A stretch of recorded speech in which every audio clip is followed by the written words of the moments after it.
Stop à l'islam politique, c'est en cette rentrée le mot d'ordre de plusieurs membres du gouvernement. La rentrée scolaire ne se résume pas à l'abaya, c'est une évidence. Ce sont 500 établissements scolaires concernés sur un total de 58 000.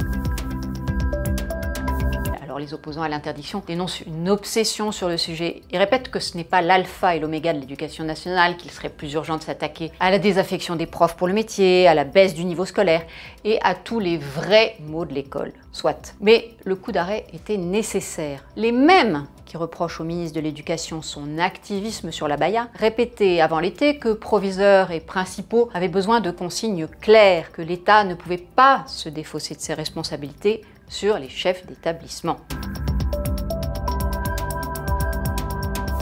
C'est un phénomène moins spectaculaire et moins connu que les abayas. Pourtant, il est vraiment monté en puissance ces dernières années. Alors de quoi parle-t-on? De l'élève qui va ricaner en cours d'éducation morale et civique et lancer que les homosexuels sont des animaux. De cet autre élève qui va soutenir devant une majorité approbatrice que les femmes sont inférieures aux hommes. Alors est-ce simplement des provocations d'adolescents? Non, le mal est plus profond. Un enseignant sur 3 déclare avoir eu à y faire face dans une enquête de l'IFOP de décembre 2022. La mixité filles-garçons, les questions de genre et d'identité figurent parmi les sujets les plus controversés. Alors on savait que la Shoah était parfois difficile à enseigner. La décolonisation de l'Algérie est aussi en passe de devenir un sujet tabou. La théorie de l'évolution est elle aussi contestée. Alors l'élève ne sera même pas agressif. Il me dira: vous croyez ce que dit Darwin? Eh bien, vous vous trompez, me racontait récemment un prof d'histoire géo. Isolées, ces contestations peuvent paraître anodines, mais collectivement, elles font d'énormes dégâts. L'autorité du maître est sapée, son savoir mis en doute en permanence. À terme, c'est plus dangereux que les abayas, plus difficile à contrer. A fortiori, quand les enseignants baissent les bras. Or, plus d'un sur deux déclare s'être déjà censuré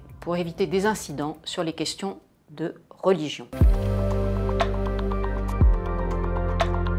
C'est le chercheur Hugo Micheron qui résume le mieux l'enjeu. La cible des frères musulmans, c'est l'école, pas le vêtement, explique-t-il. Il s'agit d'affaiblir le modèle républicain, de différencier les élèves, que ce soit par les tenues vestimentaires, les habitudes alimentaires, la pratique sportive. Le but n'est pas de marquer des points à tous les coups, mais d'imposer un cycle de provocation puis de victimisation. Cela a déjà commencé au sujet des abayas. La sphère islamiste dénonce une stigmatisation des jeunes musulmanes, crie à l'islamophobie. Les islamistes vont continuer de nous tester dans les prochains mois, affirme Hugo Micheron. Quand ils rencontrent un obstacle, ils dénoncent un 2 poids 2 mesures, puis ils poursuivent leur stratégie communautariste. Stop à l'islam politique, c'est en cette rentrée le mot d'ordre de plusieurs membres du gouvernement. En 2004, la loi interdisant le voile à l'école avait été rapidement respectée. Près de 20 ans plus tard, la France a changé. La laïcité est un principe républicain beaucoup moins partagé.